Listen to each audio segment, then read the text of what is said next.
morning, third grade. Back to bring you Lulu and the Brontosaurus. When we left off last chapter, the author gave us two endings to the story.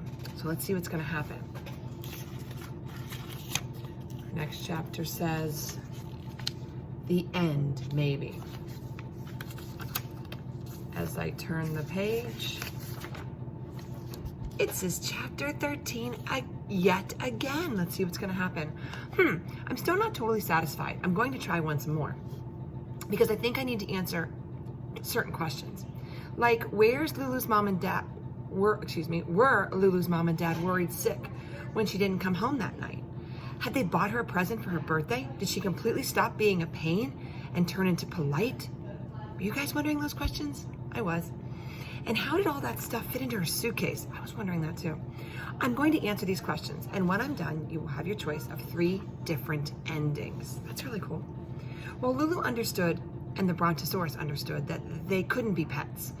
They could be friends. So Lulu invited the Brontosaurus back to her house for some birthday cake and introduced him to her mom and her dad. They hadn't been waiting and worrying and wondering where she was because they had fallen asleep, sipping their tea. And they didn't open their eyes till the Brontosaurus, with Lulu riding on his back, came clomping into their front yard. They gave her a silver necklace for her birthday. She sang them a whole new Brontosaurus song. I thought I was done singing. No laughing because I can't see you. Are you ready? Sing along with me, even though you don't know the words. I didn't get a Brontosaurus for a pet. I didn't get a Brontosaurus for a pet. That song's gonna be stuck in your head today, guys, because of my wonderful singing. Wink, wink. It sure looks like you've brought one home, Lulu's mom said to Lulu. And we still say no, you can't have one, said her dad, and both of them waited for Lulu to screech and throw herself down on the floor and kick her heels and wave her arms in the air. Did she? Except she didn't. What happened to the screeching? Asked the quite astonished mom. And her dad asked, what about throwing yourself on the floor? Lulu replied, very dignified, I'm 1 year older today, and I'm not doing that kid stuff anymore. And she says, a very nice please, said the Brontosaurus. Look at the change in her face. Big difference. After the cake and the lemonade, the dinosaur said goodbye, but he would return for many holiday visits. Sometimes the snake and tiger and bear came too. Although she kept getting older, Lulu never turned into perfect. She still, though, less and less often, sometimes screeched and forgot about please. Foo on you.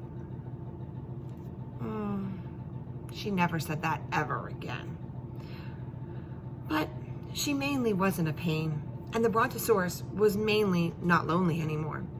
As for how all that stuff fit into Lulu's suitcase, I'm sorry to say that I don't have a clue. I am, after all, just the person who's writing this story. There's her teeny tiny suitcase. And the true end. Awesome. So we learned a lesson there. Nobody's perfect, right? We can try to be the best person we can be, right? Be the best person of us. Make the best choices. Well, I'm going to give you guys a sneak peek into our next Lulu book because there are 4 books in this series. And a sneak peek about, we're going to join Lulu on an adventure. And do you want to see the cover? I'll give you a little hint.